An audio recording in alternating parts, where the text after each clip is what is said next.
obviously disappointing news about Latrell. Could you just give us an update as to where we are in surgery, prognosis, things like that? He'll have another scan in 4 weeks, get out of the boot in another 4 weeks, and we go from there. So that's pretty much where we're at the moment. Once you get that scan, if you're still in the running for the finals, which at the moment looks like you will be, is that a consideration as to potentially delaying surgery? Yeah, it is, yeah. How's he feeling at the moment? Obviously, he'd been in great form. It's disappointed, I imagine. Yeah, he's disappointed, but he's in good spirits.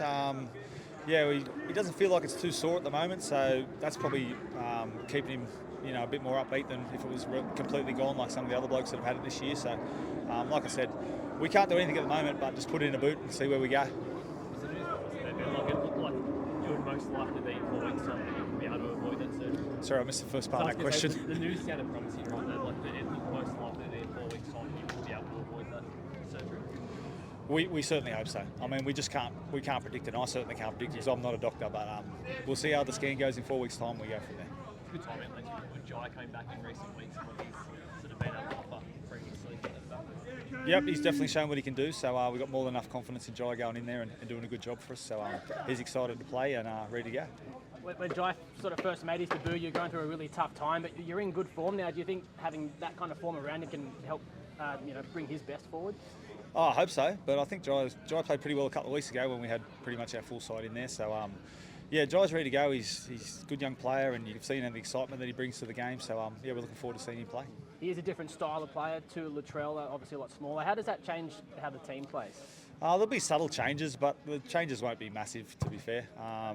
Jack and Cody will still do most of the ball playing, and he'll just play his role out the back or through the middle. It's not always been like you were preparing to go without Latrell this week anyway, right? So this would have been back in your mind for a few weeks how it was going to look without him. Yeah, that's right, and that's why we played him for 80 minutes in New South Wales Cup last week, because we've got to make sure he's as ready as he can be for the full 80 minutes, and now it's going to be for even longer than that. Have you heard from Wayne this week? No, I've spoke to Wayne after the game last week, but I haven't heard from him this week, so looking forward to going up against him. Have you heard from him a bit since it's been announced he's going to take over next year? Yeah, we usually talk. We talk regularly before I'd taken over, to be honest. We've been talking regularly for 10 plus years, so nothing's really changed there. So, like I said, he's concentrating on his team, I'm concentrating on mine, so we'll see how we end up. The players have said they've heard from him in previous weeks. How do you think that could play on their minds heading into this week, going up against the man who's coaching them next year? I don't think it plays on their minds at all, to be honest. The boys are focused on what we want to do and how we want to play, so I don't think it has any effect at all. When you always speak, what's the split like? How much is about your coaching? How much is like your development as a coach? How much is about like what South Sydney looks like next year? That's for me and Wayne to know. I'm going to keep it like that, so I'm sure he'll do the same. Does it annoy you a bit that people talk about Wayne's almost coaching two sides at the moment? Because, like Wayne spoke this morning, it was very positive and about what you've done here at South. But does it annoy you when people look at it and think he's coaching two sides? Oh, I find it a little bit disrespectful, not just to me, but to everyone here that's doing a great job, and the players included. So it is what it is. It's more of a story that way, but we're just concentrating on what we can do this week. Mate, Jai Arrow, he was good last week, played 80 minutes.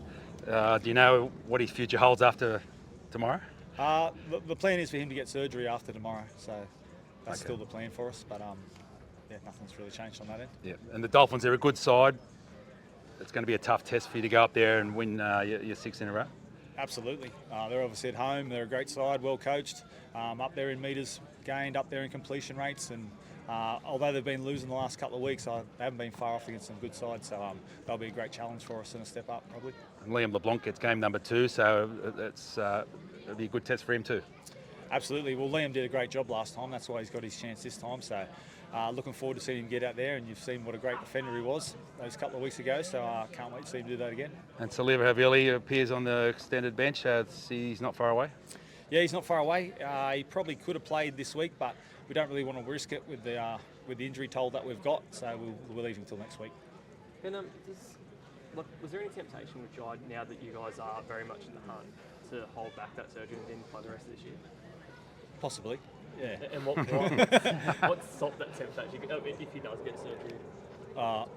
Well, we've got to do what's best for Jai. Yeah. He's been toughing it out now. We did the injury in round 1, obviously had a lot of time off and came back, so we just got to do the best thing for him and make sure he's right to go. And what about, I know a few weeks ago we spoke about Campbell's reign being unlike the rest of the season, the fact that you guys continue to be in that hunt, is the thinking changing there at all? Nah, Campbell's will not change, no. Okay, so he won't play again? No, he won't play again. So him, Junior Satola, Lockie Ilias, Isaiah Tass, they won't be back. 5 straight wins for the guys. How do you keep it going? Do you think it's been a mindset thing? What's changed? Well, it's been a lot of things, but obviously getting that first win made a big difference. But the boys want to play a certain way, and they've really bought into it, and they're living it, and that's what the difference is. Every day they go out there, they try and train to the best of their ability, do the things that they've talked about, and bring that to life. So they've done a great job, and I can't see why we can't continue to do that. Bunnies are still, a